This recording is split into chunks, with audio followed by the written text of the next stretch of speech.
Unmute myself. Good morning. Morning. Morning. Hi. Hey, everybody. How's Hi. it? Is it a good morning in Paris?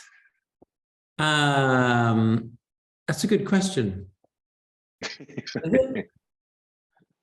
think there's a little blue sky coming through. Okay, that's great. I'll say hello, everyone. I've been a little sick, but I'm gonna kind of be off today. Good morning. Hi, Kelly. Yeah, Kelly's taking the day off. She's had bronchitis. Oh, yeah. Kind of rough. Not sleeping too well. But she'll be okay eventually. All right. So it's evening in Australia, is that true? Should be 8 p.m. 8 p.m., is that right? Yeah, it is. Yeah. Okay. Yes. On a So Sunday. the sun's setting at the moment. Okay.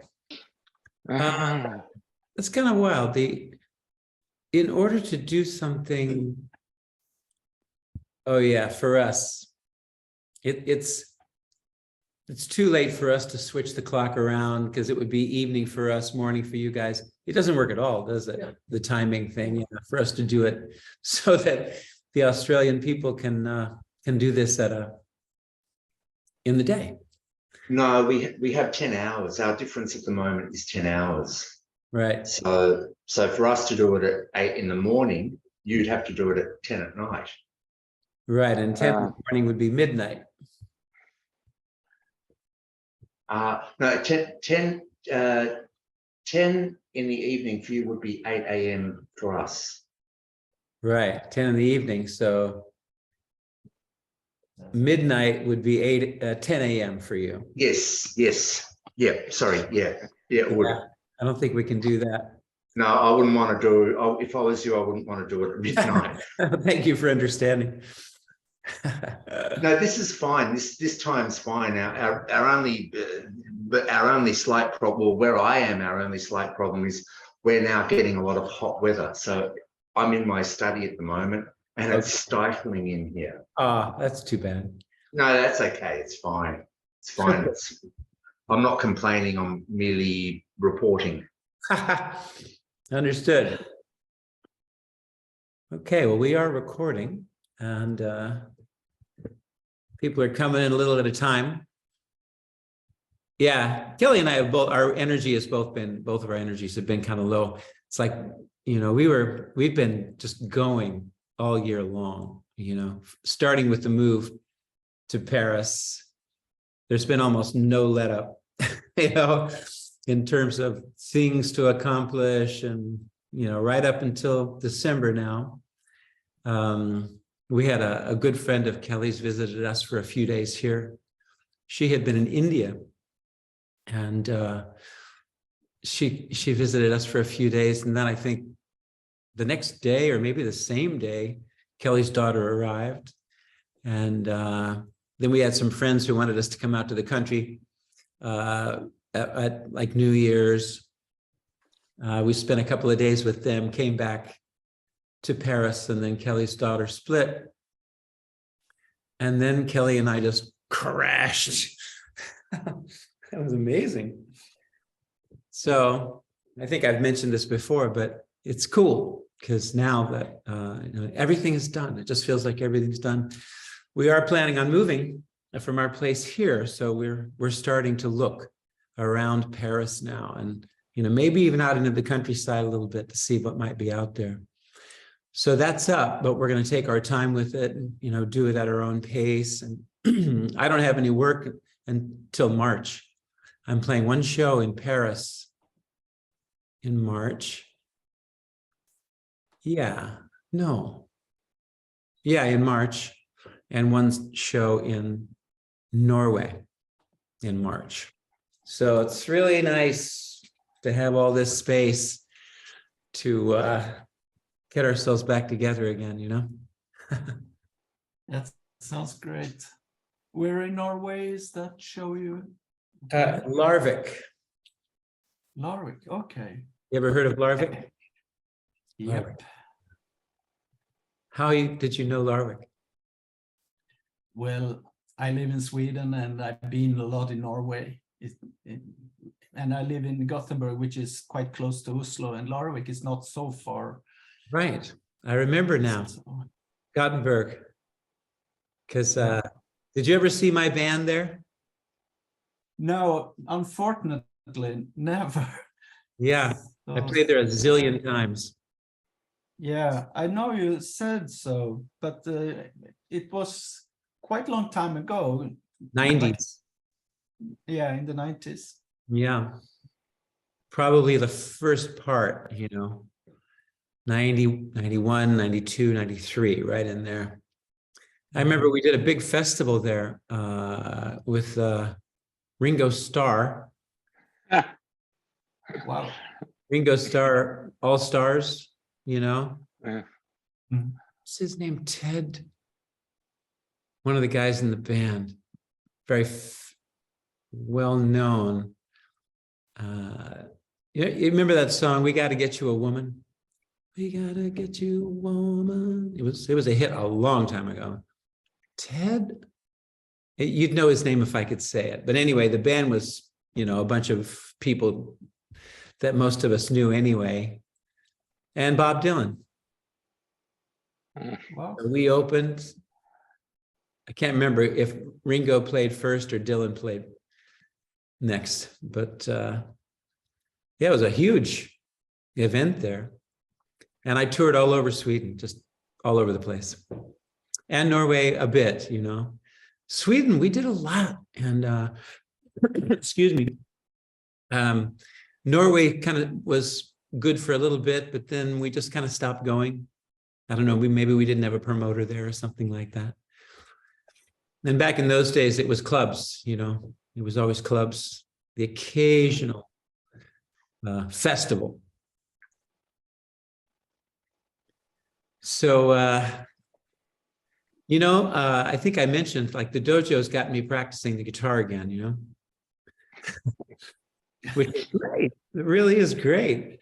And, you know, this PRS and I are becoming good friends, which actually kind of shocks me, you know, but it's another reason. You know, it's nice to have something that makes you want to sit down and play, right? Just like your guitar can just make you want to sit down and play it, just want to play it. So that's nice to have that going for me, and then the dojo. So personally, you know, what I've been practicing recently, you know, I get the two hemispheres mixed up a little bit because I talked about this a little bit recently, maybe at the last one before we broke. But I've been working on my picking technique. And it's kind of interesting. Like I only did, you know, when I first started playing the guitar, I was trying to play like Mike Bloomfield. And as he played on the first Paul Butterfield Blues Band album, and that was my, you know, that's when I really started. I was inspired to do more than learn a Beatles song or something, you know?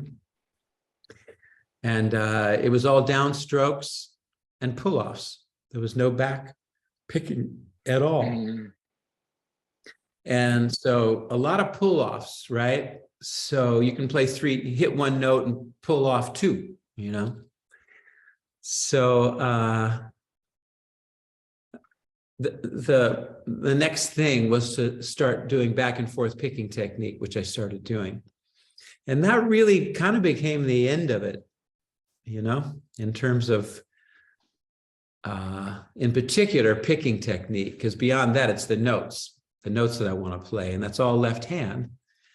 So when I started playing back and forth, practicing back and forth picking technique, no matter what the note was that I was trying to get, that would be the backstroke. if I had already done a downstroke, So it's incredible. I've been playing the guitar a long time. And here I am like, like almost like a beginner, because now, because of kind of the way I'm playing, the way I want to play, or the way I'm comfortable when I sit down to play the guitar, I'm not, when I sit on, here at the house, I've got a small amplifier and an electric guitar. I always play with the amp on now. I never play just the guitar. And I watched this interview with Wes Montgomery.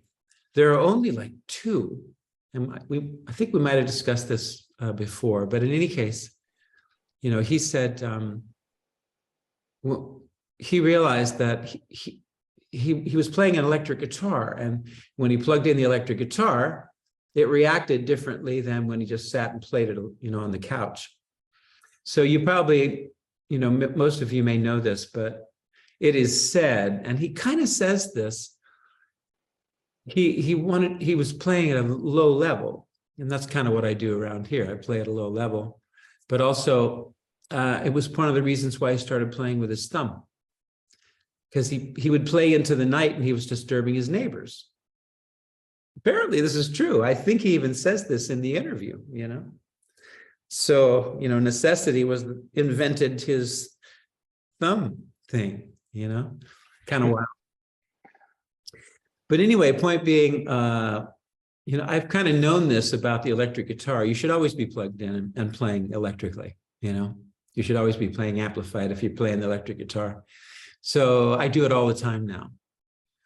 And the picking technique thing, I'm working on,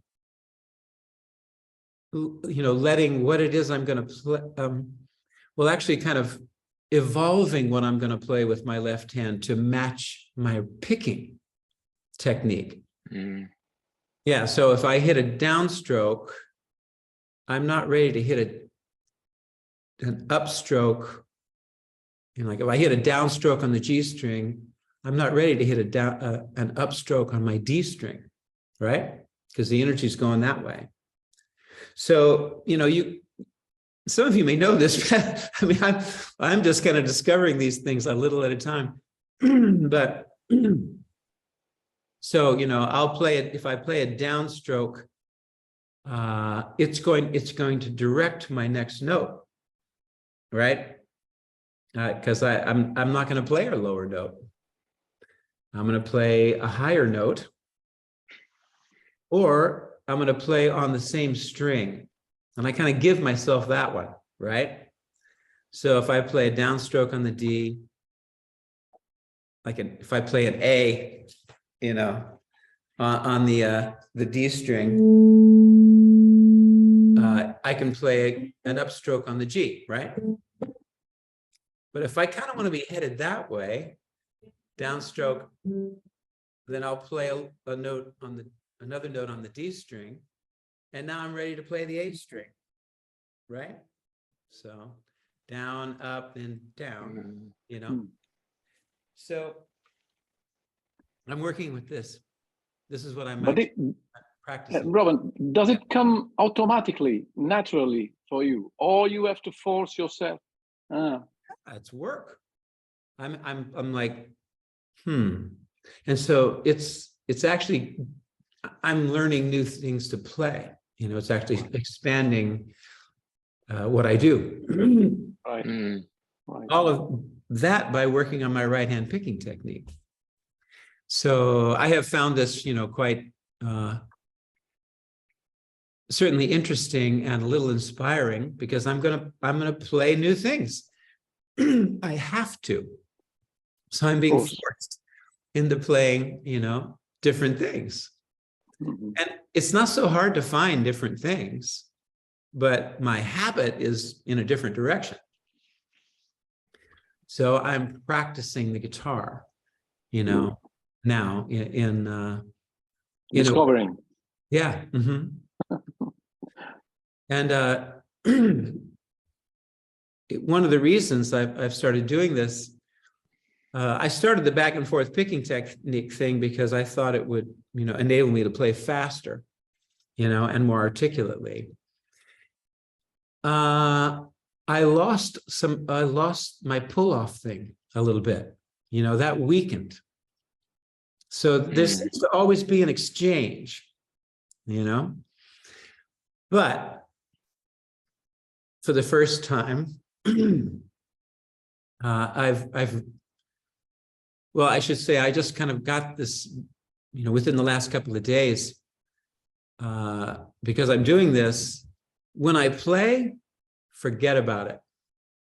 That's, key, because otherwise you'll never get there. You have to forget about it, like practice, play, just let it go, That's my approach anyway, as opposed to practice my shit on the bandstand, Miles Davis said to Herbie Hancock, he said, I want you to practice on the bandstand. He wasn't talking about technique. He was talking about freedom, like it's almost kind of like the opposite of what he said. He's like, just play things you don't know how to play, right? So that means you don't have your technique together. And so I think that it's there's a balance that can be, found in there too. Sorry, I got phlegm in my throat. At what point how does that transition work out when do you just wait for it to happen naturally when what you're working on starts to permeate the way you play? Yeah. And I can see the way ahead, because it's like, I know how to relax on a bandstand, I know how to not worry about it. And so my attention is on the playing. It's not on being worried about what anybody's going to think. So, that's just a confidence level. And there's a Buddhist saying that confidence precedes all virtue. So just be confident. Just do it. And those are the big things, the emotional hurdles, fear, all of that. Getting past that. That's something you just have to do on your own, So I can see the way ahead in that I can see how I could practice this, what I'm doing on the bandstand. I could practice a little bit. Just be aware, just be aware of the right hand in a way that I've not been for years, and I'm also it's actually helping me go back to the pull-off thing. And, because sometimes that's the only way you can do it. If you want to play that note, and you can't get there from here. And the guitar's like that, right? You just you can't get there from here. You know what I mean? I find this on the guitar all the time. I was like, shit, you can't do that. It's too, it's too radical, I'm thinking that's because I haven't worked on my right hand picking technique, enough. So it's a little daunting, but it's also just practice, just do it, just practice it. And then when you go to play, just let it go and then wait for it, to come, to seep into your playing. Michael Brecker, I saw an interview with Michael Brecker. And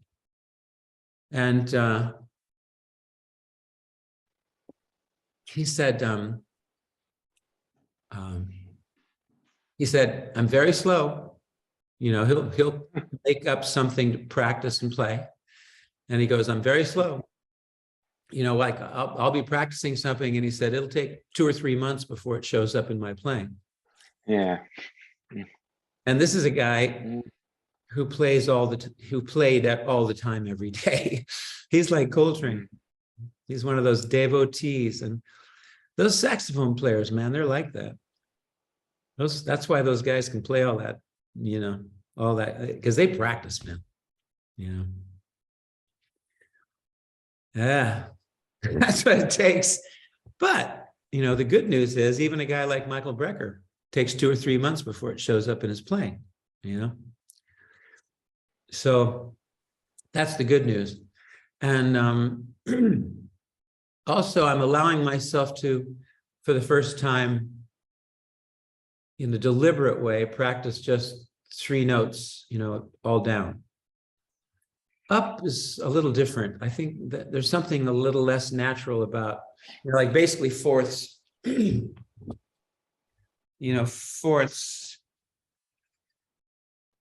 right, are, right. Do we all know what fourths are? Yeah.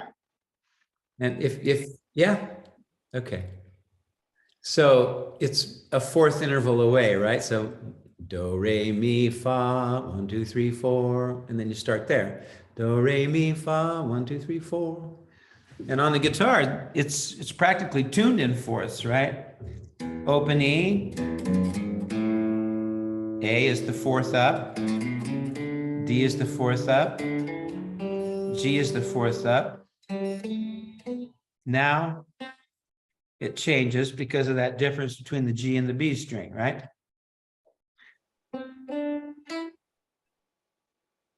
So fourths, that's D minor 11, right? It's D minor 7, but you're playing the fourth instead of the fifth. So I'm allowing myself to go, just downstroke, downstroke, downstroke, right? And then I was practicing trying to play, maybe the fourth one would be an up, so that I can head back down,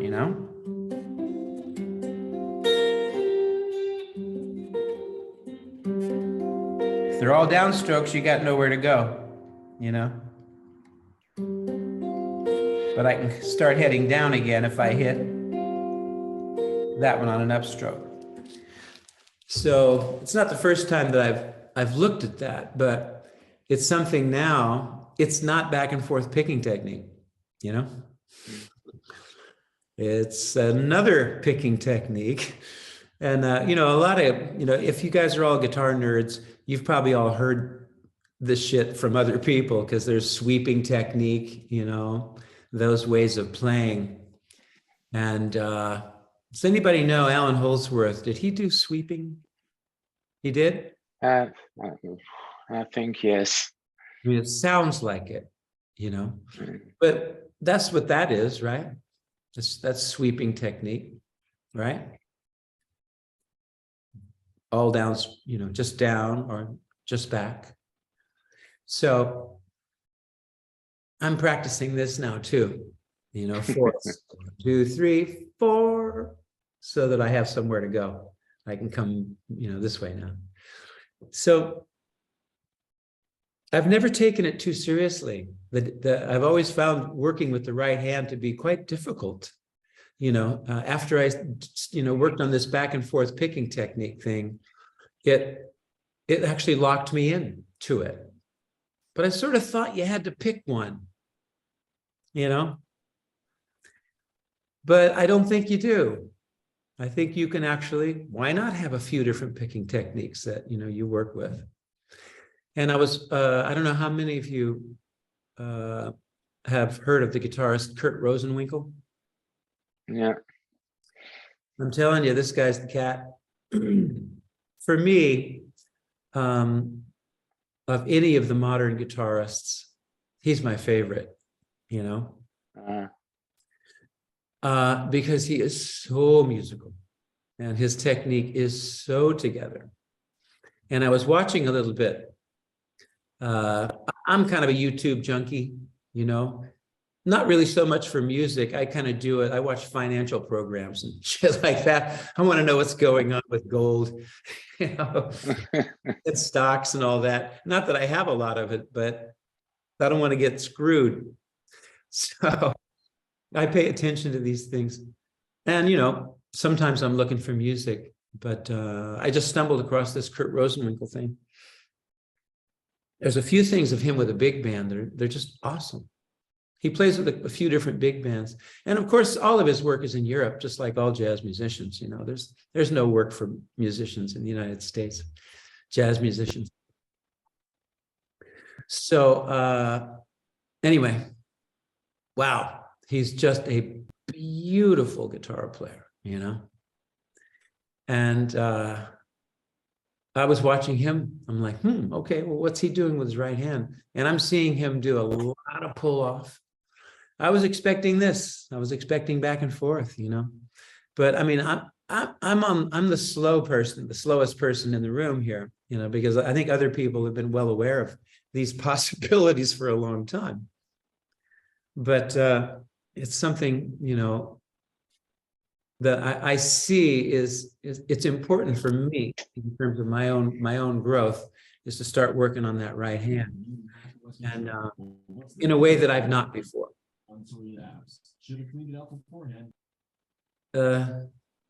So anybody have anything they want to say about this?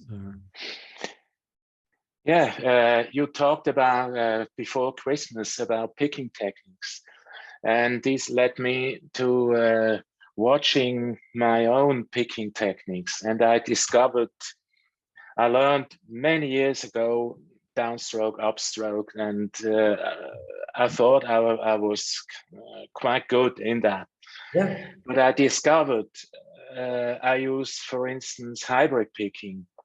And but I didn't realize that I do. I thought I do everything with the pick. Also, these fourth, I use all my fingers and play like this. But you don't use the pick. Yes, I use always the pick, but only for one note, and the rest I do with fingers. I see. And I have longer nails, so it's quite a pick. Oh yeah. But I never realized it. It came into my playing without me realizing it. So now I look at it, and this has the effect that I'm always a bit disturbed. And what did I do? And how should I do? I took one of, you have the song Rainbow Cover. Oh yeah. And there's these two solos, and I saw, maybe it was a YouTube, and I looked how you played it. And you didn't play it with hybrid picking, as far as I could see. And I played with hybrid picking. And I tried it the other way around. It didn't sound okay to me. And but this was an experience. Now I have to learn my picking technique again, because realizing what I do threw me a little bit out of my routine. So, is that a good thing? I think it's a good thing. It's certainly it's a good thing. We have right at the moment no gigs, so I have all the time in the world to practice. And the other thing, Michael Brecker needs 2 or 3 months until what he's practicing is into his playing, comes into his playing. I thought I was very, very slow because I need 3 months. And now I'm happy. That's great, man. I'm happy when Michael Brecker has said I need 3 months. Okay, yeah, I can take a year. It doesn't matter. Exactly. Yeah. And it actually doesn't matter, you know, because you It can doesn't. still play the guitar. You can Yeah. still go out and play and do gigs and everything, and Yeah. you're not going to lose anything, Yeah. you know. Yeah. So Yeah. yeah, practicing, what a concept. I never really did it. I did a little bit. Yeah, neither did I, and now I do, and it's disturbing a little bit, but I Yes. like this. Yeah. I like it. Yeah. Yeah. Can I have another question concerning composing, songwriting. Okay, I tell And you what, hang on, Walter, for a sec. okay. Because Michael had something to say, a question. Did you, Michael, about the picking? No, I didn't. But We're good. I'm Okay. pleased Walter's going to ask a question about songwriting, because I had one too. So maybe Walter is going to ask. So Okay. we change to songwriting. My experience, sometimes in very rare situations, you write a song, you get up and you have it. Yeah. But mostly you start and you think, no, that's not what I want, and you come back and you work again, and so you are more or less in an endless circle. But at some time you have to say it's good enough. And have you experience with that? When do you say, okay, now it's good enough? Well, I generally, if I'm writing, you know, it would be for a project or a recording or something. Yeah. So I have a deadline of sorts, and that helps. If you don't have a deadline, yeah, it's kind of, you're left with so many choices, you know. So it could be very difficult to finish a song if it doesn't come kind of quickly, you know. I will be writing, you know, because I have a project, you know, I will be writing 2 or 3 songs at one time, you know, and I give myself a lot of time. I don't push it, but again, I know that I have a deadline. So it's good to have a project. It's good to have a reason. Yeah. Otherwise, writing songs, it's be like writing poetry, kind of, right? Just kind of little at a time, just kind of like that. But personally, I think unless you kind of see that, you know, this isn't really much of a song anyway, and you can just easily let it go. If you really have some, you like it, you like your idea. If you like your idea, then you just keep leaning into it. Just keep leaning into it, you know, and then put it down because you're not getting anywhere, and then pick it up the next day and lean into it, you know, and work on it like that, and do it like, you know, I have described writing songs. It's like making a table, you know. I mean, if the table's only got 3 legs, you haven't finished it, you know. So if you see a song like that, like there's a little quote from you know, something very helpful is to read books, right, by songwriters. So my ex-wife was way into Broadway musicals. We've talked about this a little bit, and I came to really appreciate these guys. They're craftsmen, you know. So if you look at it like from that point of view, from a craftsman point of view, you know, as opposed to trying to just pull something out of the air, you know, you're not even sure what it is, and you're just like, oh, you know, I'm trying to, I don't know, do what? You know, what are you writing a song about? 2 things, and this is from Jimmy Webb, the Tunesmith book. If you haven't gotten that, And, he says, if you're going to write a song, you need a title and an idea of what the song is about, right? Critical, And he also says both things can change. Because inspiration might come in and you're like, oh, wow, okay, and you see, you see something that you like, and it can change. But you need to have a direction, song title, an idea of what the song is about, And like I have said before, the way I like to work is I want the first line to be strong. It's the first thing I say needs to stand all by itself. Lyrics, are we talking about lyrics, Walter? Or just instrumental? I was talking about both, and how lyrics and music goes together. Yeah. But so that is, if we're talking about lyrics, in particular, that first thing needs to be strong, So one of my examples, which is in the songwriting thing, recently there's a song called "Empty-Handed." It's in the songwriting thing, And I was just playing these two chords, G to A, 3/4 time.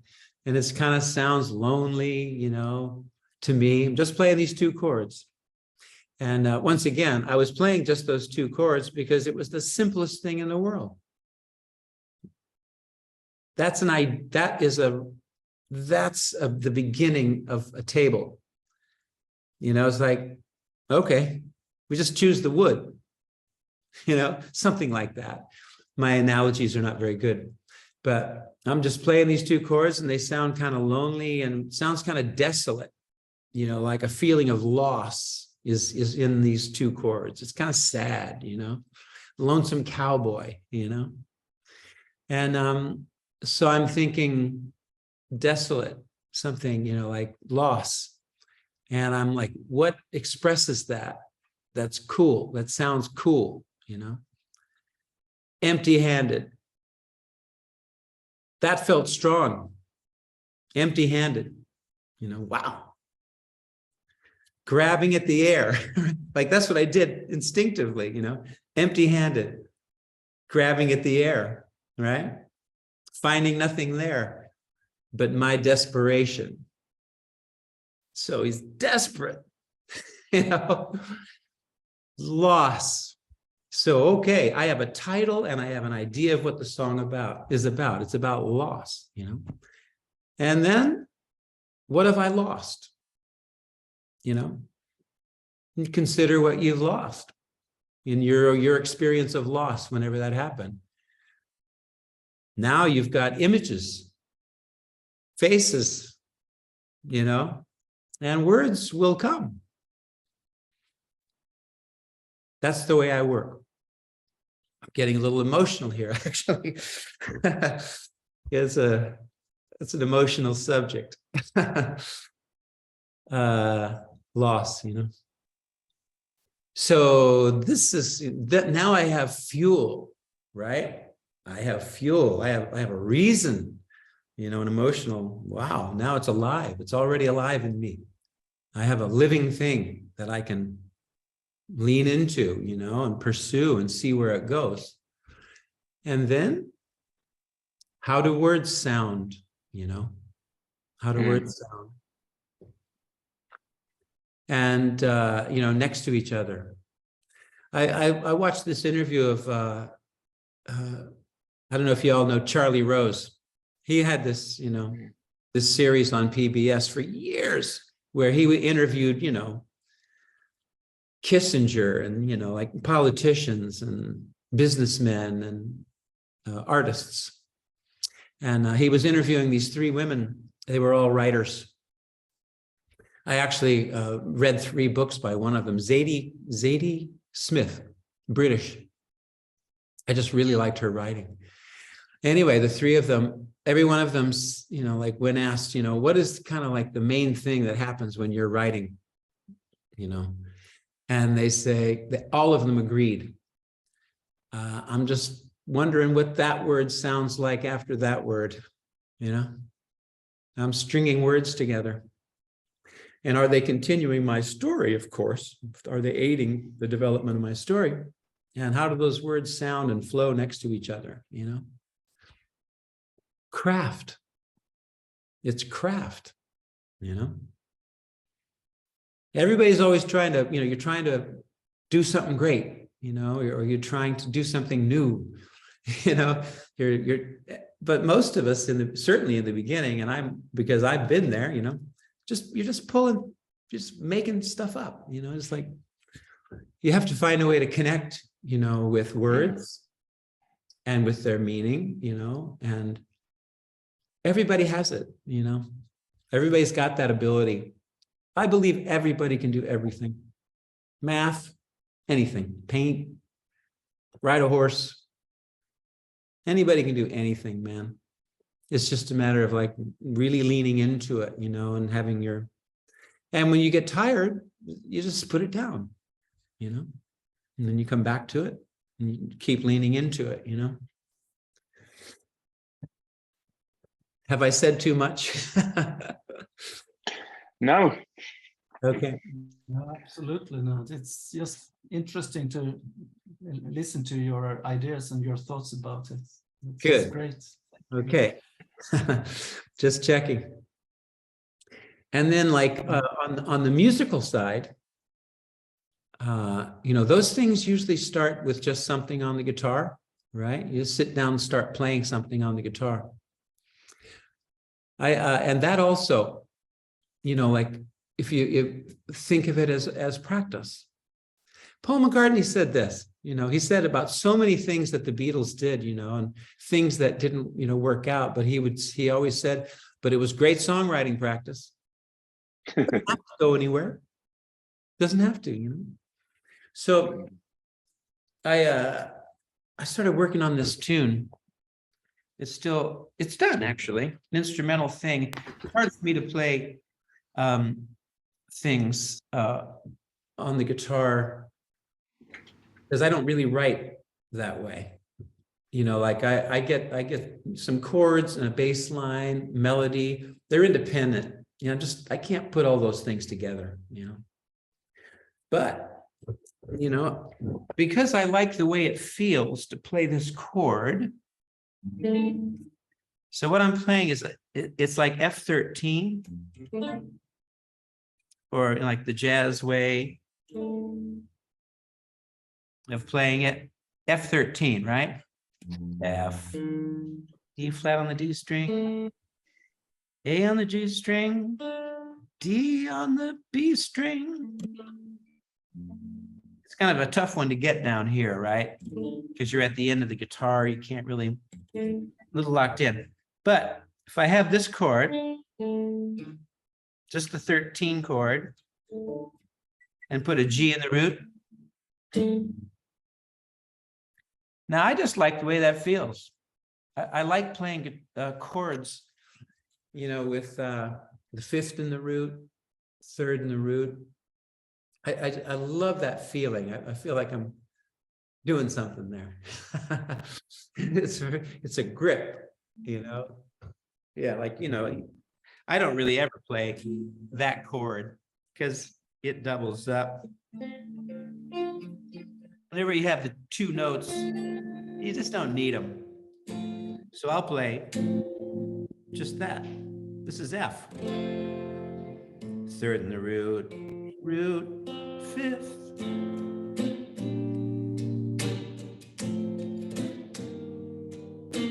Right there. I've never played that before exactly, but I just like the way it feels. It's low, you know, there's warmth in there. There's kind of, you know, depth to it, you know. Okay, so I played this chord just because I like it. Yeah.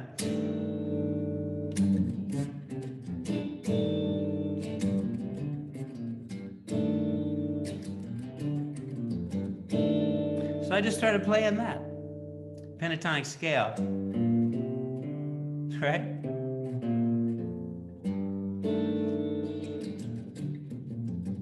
So I've got a groove, you know?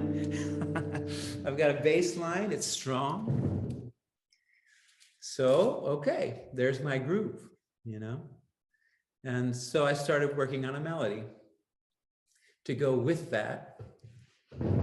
And in my, you know, because I understand the possibility of, if you play one thing, you know, play it again down a minor third, play it again down a fifth, right? So my melody goes.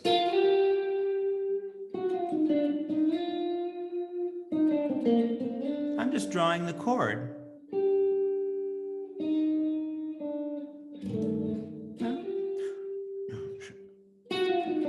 So how did I finger this?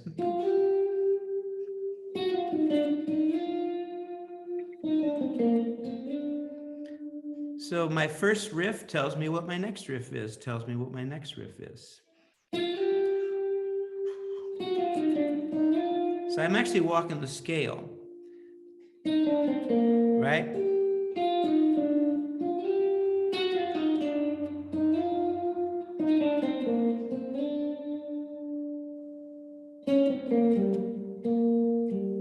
So you take liberties, but it's going dee, da da da da da, keep going, da da da da da, da da da da da da. You know, that's thinking like a composer. You don't have to pull it out of the air. You don't have to invent something constantly. Your first riff told you what your next riff is. Just use the chord, use the scale tones, use the triad, you know, the tonic third, fifth. There's instant logic. It's instant, you know, you didn't have to invent it. It's there. So, and I'm making choices. If I were to be deliberate about this and play shit. So I'm not playing the scale. That would be playing the scale, right?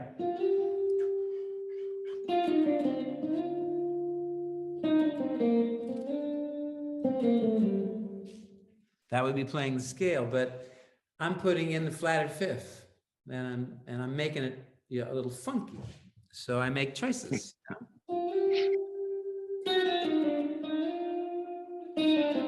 And I don't go to the minor third, which would be next.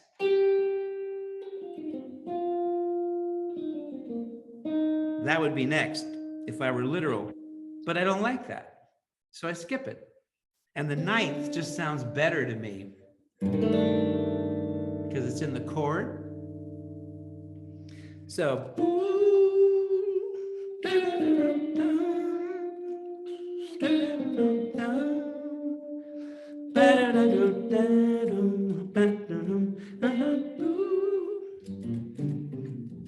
And this is going on underneath, you know?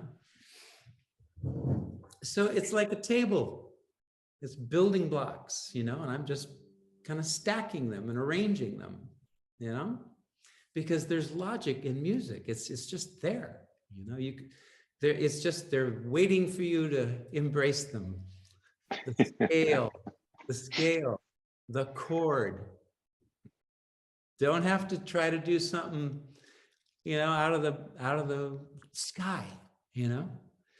Your first idea comes, you know, because you just played it and you liked it, you know, and you can just develop it. And this is how composers compose. Otherwise, nobody ever write anything.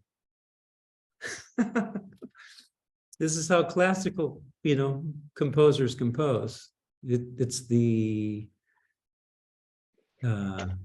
again, like the tools, you know, Jimmy Webb, he says, you know, basically when he writes a song, he's building a house. He says, here's the front porch, here's the living room, here's the hallway. Too much for me. But there's wisdom there, you know.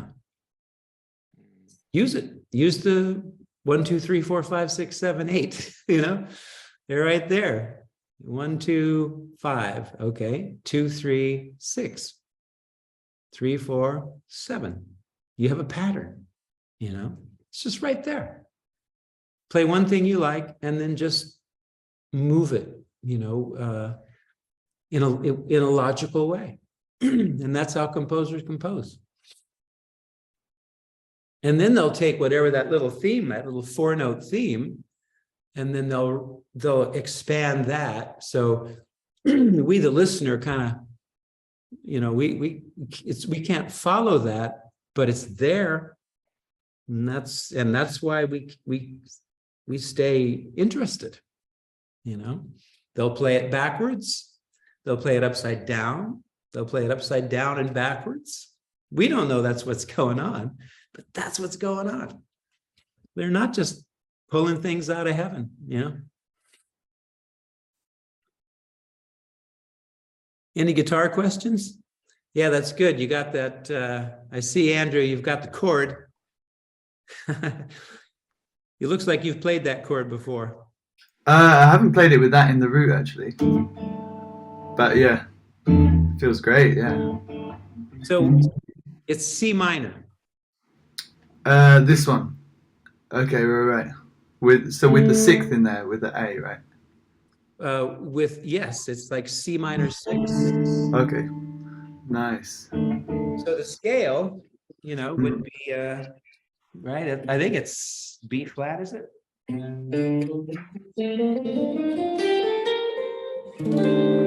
It's like this voice. Oh, sorry. Yeah, that's good though. C. Oh, yeah. Right. Oh, I see. Right. That's what we're playing. Okay. But I've got this bass line going in G minor. So it sort of sounds, is it G minor? Is it C, you know? Right.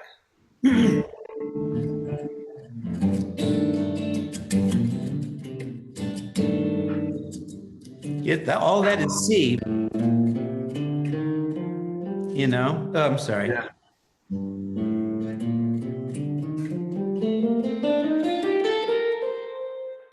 But it does that thing to your ear, right? Yeah, lovely. Like, wow, is this F7? You know, is it C minor? Yeah, sure. It has that kind of quality to it. So it's hip, but all it is F13, you know, with a G in the root. It's the same scale in any case, which is B flat, isn't it? Or C minor, yeah, because C minor is the 2 chord of B flat. Right. Yep, it's B flat.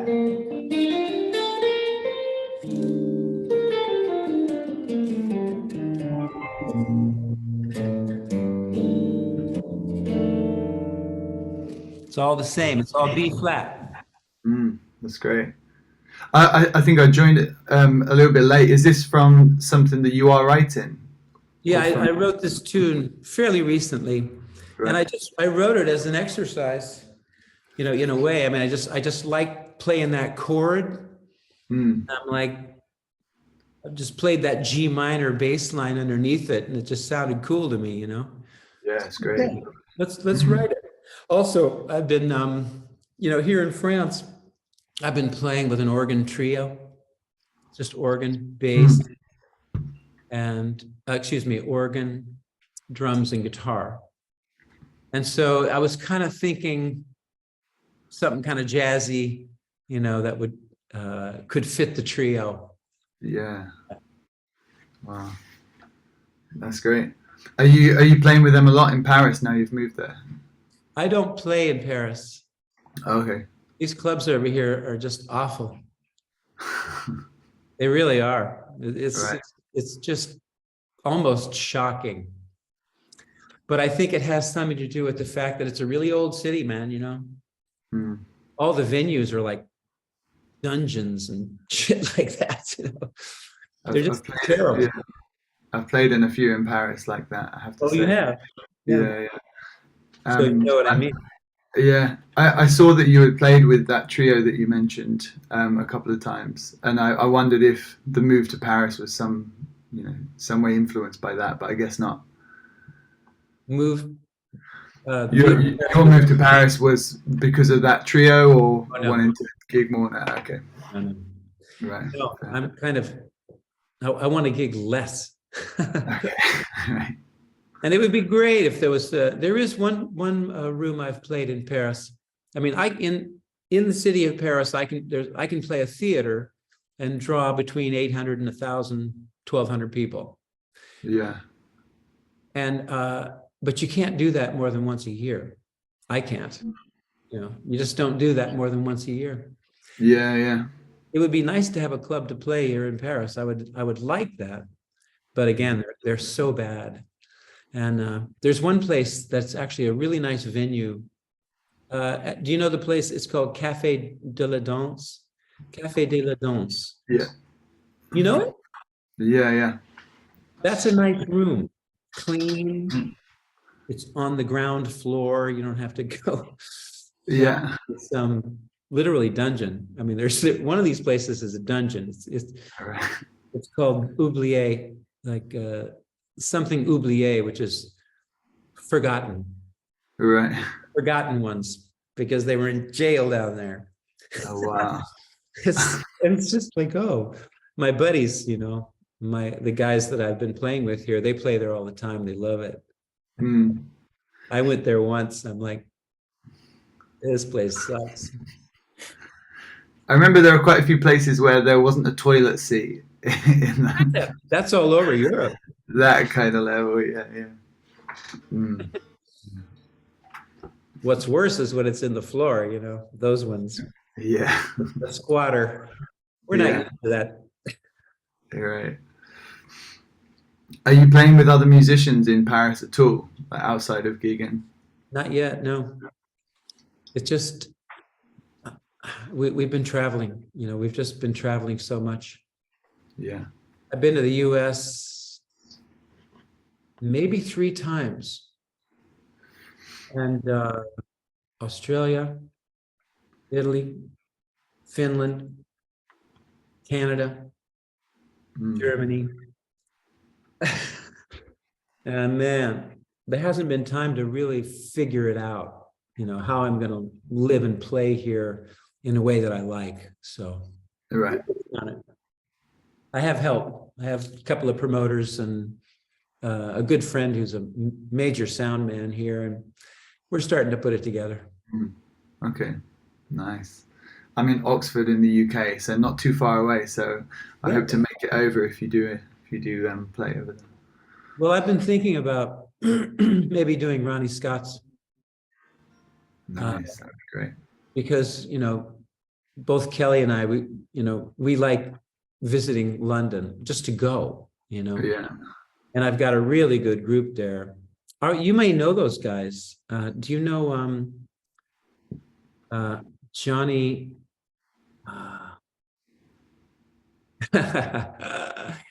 My gosh, Henderson. Henderson, thank you. Yeah. The drummer. No, I don't know Johnny Henderson. He's a great B3 player, man. All right. Great. And the drummer's name is escaping me too. Anyway, really good organ trio situation there. We've done it before, and I did it with Bill Evans last year with those guys, and it's nice, It was packed out every night, both shows, and it was a blast. Yeah, I bet. Yeah, Paul Thomas was there. We met, though briefly. Boy, Kelly had so many friends there, man, over the course of those 3 days, and it was interesting. It was fun. It was good to be there. Such a great space. Yeah. Nice. Any guitar things, guys, out there?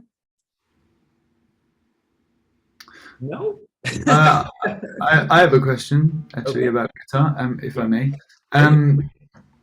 One thing that I'm dealing with now is probably a classic kind of guitar issue, but hitting a plateau with just speed. Like I reach a ceiling where I'm trying to build on speed, and knowing the right way to kind of direct my thinking and my exercises to improve on that, I guess. Like, is that something that you've thought about in the past, like specifically not being able to play fast enough the ideas that you want to play and how to improve that? Yeah. I think you came in maybe after we had we started out in the very beginning talking about picking technique. Okay. And yeah, I've been going through my own personal development with that recently. Right. I hit a plateau with my speed many years ago, and it's never gotten faster. But I think that was because of, first of all, I did this back and forth picking technique thing, right? Mm. But also I moved away from kind of the more jazz way of playing. And my bands became more and more blues, rhythm and blues. I started, getting way more into songwriting. So I started developing myself in a whole different way. And basically, I'd beat the shit out of my right arm, my wrist, my thumb. I used to play a lot with my thumb and fingers, pull-offs, And I did all this very aggressive stuff with my right arm, hand, wrist, that I lost speed.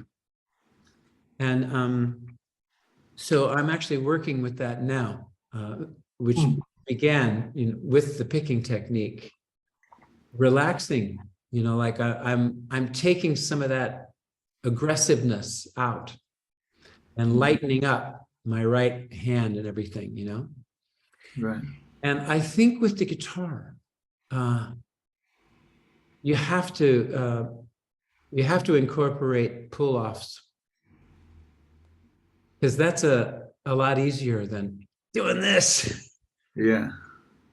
So this is what I'm doing to literally to increase my speed, and also to just develop more relaxation in my playing.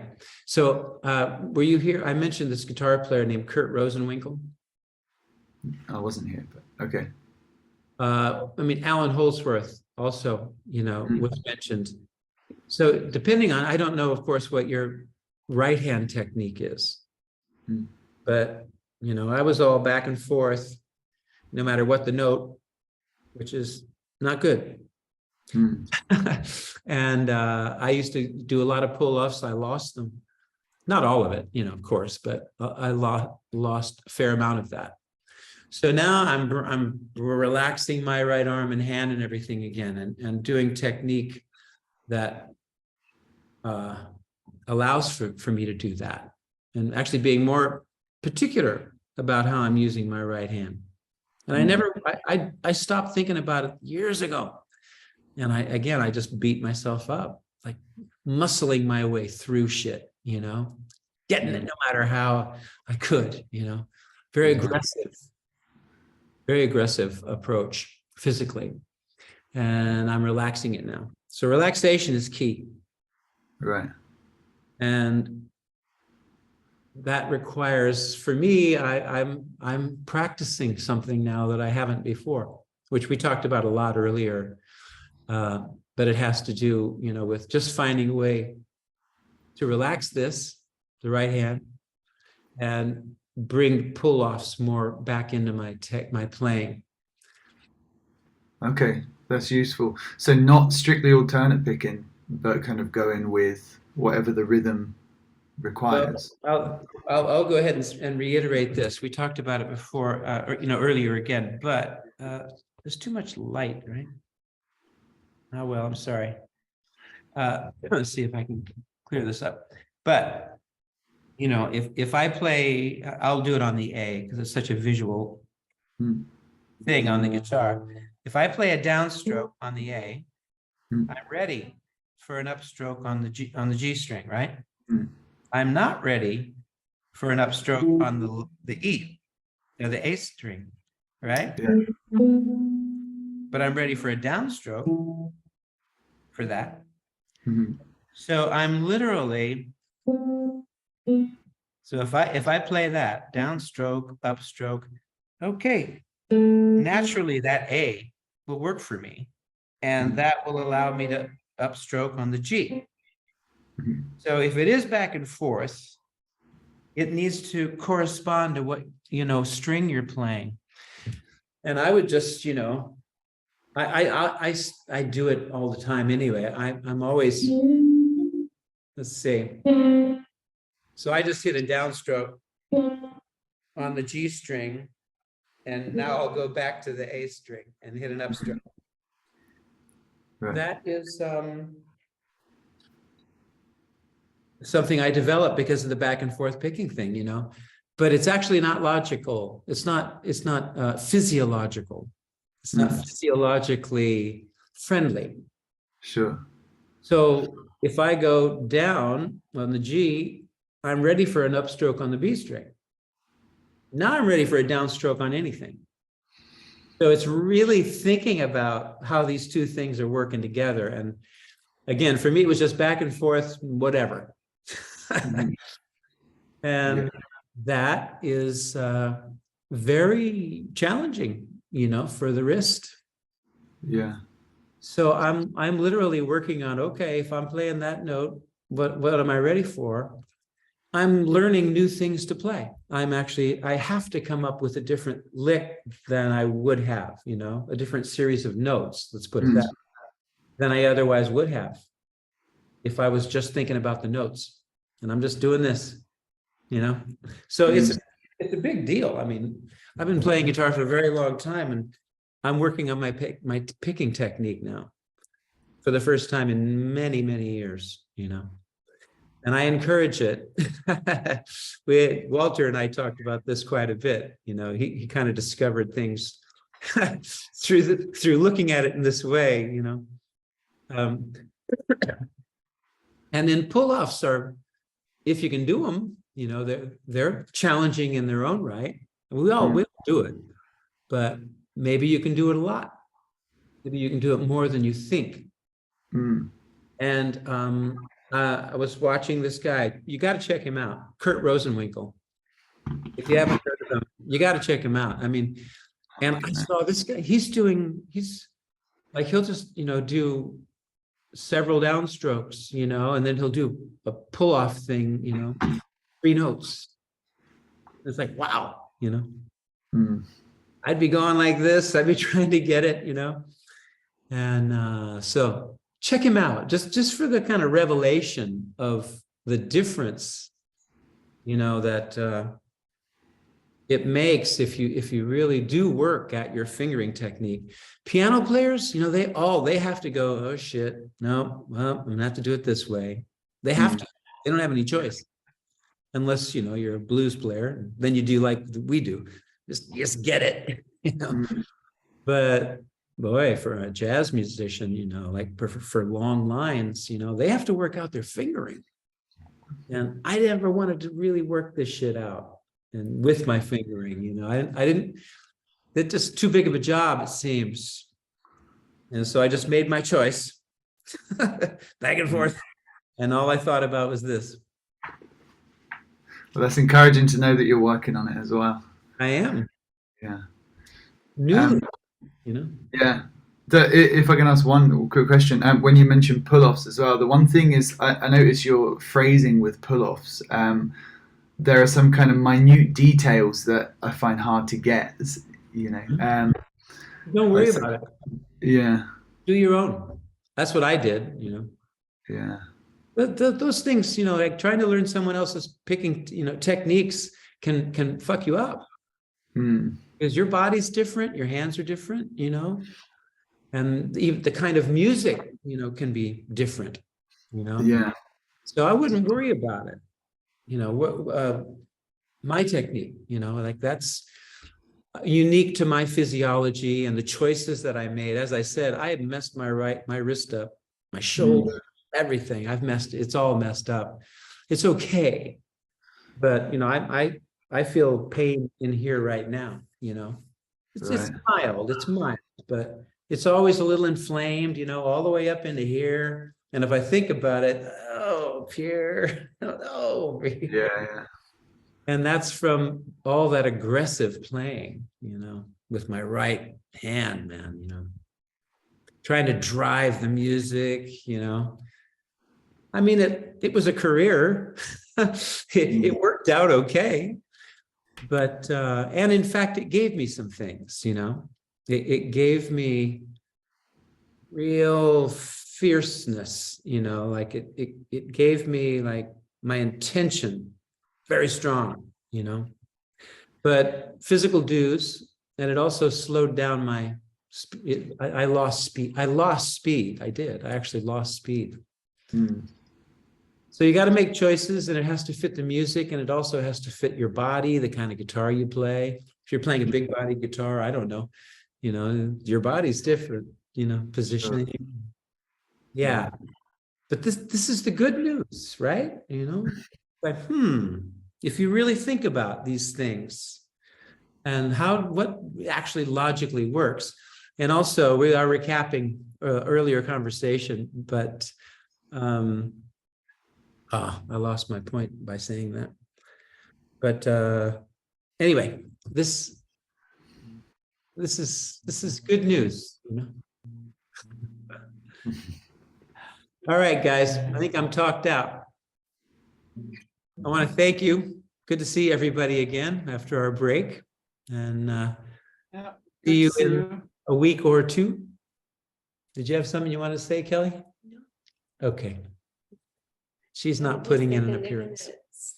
They can stay on. Oh yeah, we're going to leave it open, and people can stay on and hang and talk if they want, or just, you know, sign off and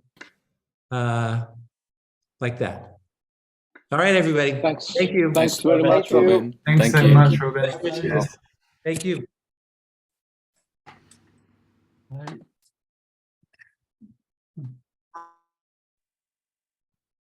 Yeah, I think I have to